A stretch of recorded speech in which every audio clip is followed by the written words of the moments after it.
Narito ang mga balita sa araw na ito. 8 patay sa pagtawid sa English Channel. Hindi bababa sa 8 katao ang namatay habang sinusubukang tumawid sa English Channel mula sa hilagang bahagi ng France ayon sa mga otoridad nitong linggo.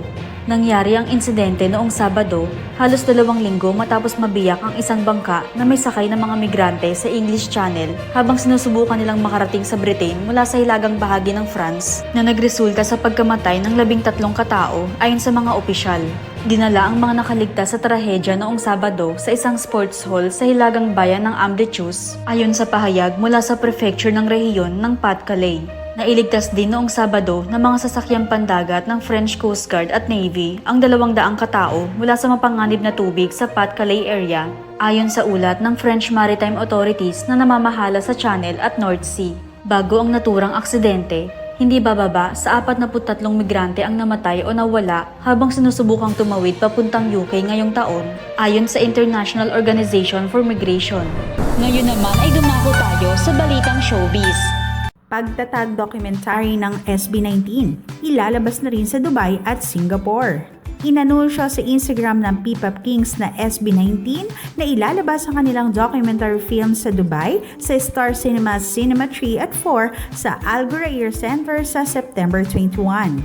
Bukod sa Dubai, ilalabas din ang pagtatag sa Singapore sa October 13 sa The Projector Cine Leisure at may paparating pang ibang petsa ng screenings. Ayon pa sa post, ito'y showing sundin sa United States at Canada.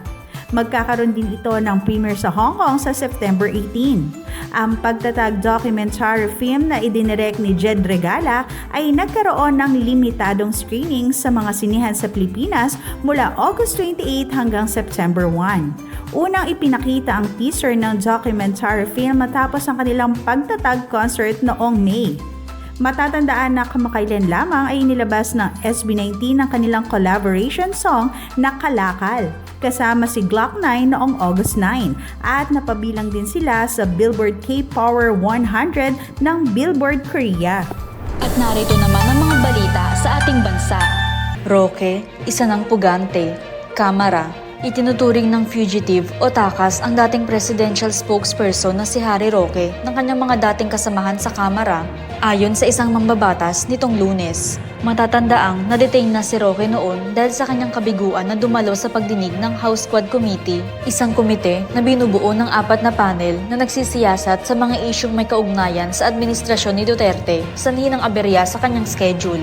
Nabigong matagpuan ng House Sergeant at Arms kasama ang tulong ng Philippine National Police si Roque matapos siyang paghahanapin sa loob ng 3 araw upang ihatid ang detention order mula sa Kamara. Ako si Jenny Rose Albason, nag-uulat.